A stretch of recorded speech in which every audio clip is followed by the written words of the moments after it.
بسم اللہ الرحمن الرحیم۔ السلام علیکم ناظرین کرام، سول ایوییشن اتھارٹی CAA کے ایئر ٹریفک کنٹرولر نے پاکستانی فضائی حدود میں بغیر اجازت داخل ہونے والے غیر ملکی طیارے کو واپس جانے پر مجبور کر دیا۔ ناظرین کرام، CAA کے ذرائع نے بتایا کہ امریکہ کا طیارہ پاکستان کی فضائی حدود میں داخل ہو گیا تھا۔ یہ طیارہ مسقط سے ہوتا ہوا کراچی ریجن میں داخل ہوا تھا۔ تاہم ذرائع کا کہنا تھا کہ طیارے کے پاکستانی فضائی حدود میں داخل ہونے پر ایئر ٹریفک کنٹرولر نے پائلٹ سے پاکستان میں داخل ہونے کا اجازت نامہ اور کوڈ طلب کیا، جس پر پائلٹ نے اسے بتانے سے انکار کر دیا۔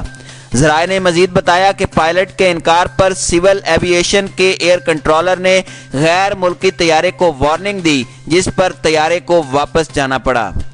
ناظرین کرام، ساتھ ہی ذرائع نے یہ بھی بتایا کہ پاکستان کی فضائی حدود میں داخل ہونے والا طیارہ امریکی ٹرانسپورٹ پلان تھا۔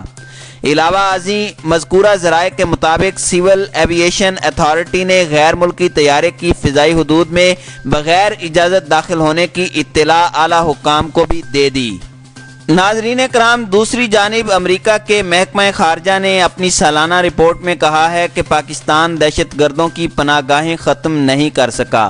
پاکستان کی حکومت اگرچہ طالبان سے مذاکرات میں مدد کر رہی ہے، تاہم حکومت شدت پسند تنظیموں لشکر طیبہ اور جیش محمد کو فنڈز حاصل کرنے اور انہیں نئی بھرتیاں کرنے سے روکنے میں ناکام رہی ہے۔ ناظرین کرام، ذرا غور کیجئے، ابھی چند ماہ پہلے ہی تو وزیر اعظم عمران خان کے دورہ امریکہ کے موقع پر صدر ٹرمپ نے اعتراف کیا تھا کہ دہشت گردی کے خلاف جنگ میں سب سے زیادہ قربانیاں پاکستان نے دی ہیں۔ چنانچہ امریکہ بہادر کی اس حالیہ رپورٹ پر مایوسی کا اظہار کرتے ہوئے پاکستان کے دفتر خارجہ نے اسے حقائق کے برعکس قرار دیا ہے۔ دفتر خارجہ کے مطابق رپورٹ میں پاکستان کی قربانیوں کو نظر انداز کیا گیا ہے۔ ترجمان دفتر خارجہ نے کہا کہ ہماری کوششوں سے خطے سے القاعدہ کا مکمل خاتمہ ہوا۔ پاکستانی اقدامات سے نہ صرف خطہ بلکہ دنیا محفوظ مقام بنی ہے۔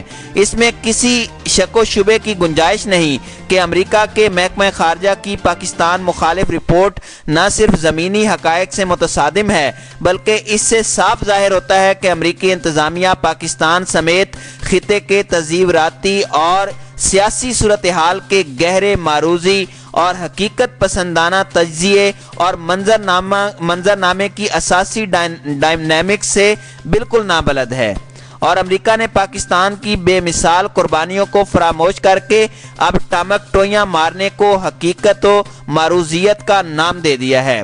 امریکہ کی طرف سے اس کے محکمہ خارجہ کی زیر نظر رپورٹ اسی انداز نظر کی عکاسی کرتی ہے۔ ناظرین کرام، رپورٹ پر پاکستان کا رد عمل بروقت ہے اور اس کے خلاف دفتر خارجہ نے جو معروضات پیش کی ہیں وہ قومی امنگوں کی عکاسی کرتی ہیں۔ حقیقت تلخ سہی، مگر اس کا اظہار ہمارے امور خارجہ کے ماہرین کے اولین فرائض میں شامل ہے۔ رپورٹ کی جزیات کا مطالعہ کرتے ہوئے اندازہ ہو جاتا ہے کہ امریکہ ابھی تک ڈو مور کے نفسیاتی چکر سے باہر نہیں نکل سکا۔ رپورٹ کے حقائق سے لا علم مرتبین پر بھارتی غلبہ ایک ہی اور کہانی کے کردار سے اہل وطن کو آگاہ کرتے ہیں۔ یہ وہی انداز فکر ہے کہ پاکستان لاکھ دہشت گردی کی جنگ میں اپنے شہریوں اور فوجی جوانوں کے قیمتی جانوں کی قربانی دے کر اسے بیک جنبش قلم رد کر دیا جائے۔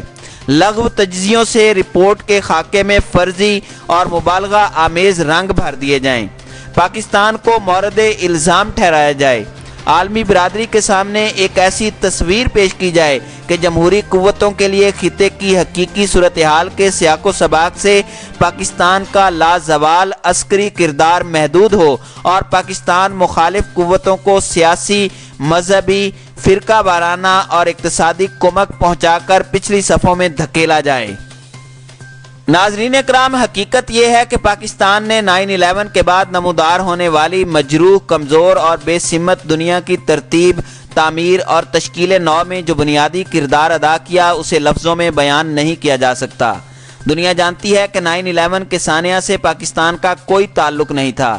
سارے دہشت گردانہ کردار، منظرنامہ، اسکرپٹ اور کردار غیر پاکستانی تھے، مگر پاکستان کو اس جنگ میں جس انداز میں فرنٹ لائن کردار ملا، اس کو ادا کرنے میں ہمارے عوام، پاک فوج اور سیاسی و جمہوری قوتوں نے باہم مل کر دنیا کو محفوظ بنانے کی جدوجہد میں ہراول دستے کا کام کیا۔ کیا ایک ملک سے جو امریکہ کا بااعتماد اور نان نیٹو حلیف ہے، ایسی بے وفائی اور بے رخی درد انگیز نہیں؟ کم از کم اتنا تو ٹرمپ انتظامیہ کو ادراک کرنا چاہیے تھا کہ القاعدہ کو کس نے صفحہ ہستی سے مٹایا۔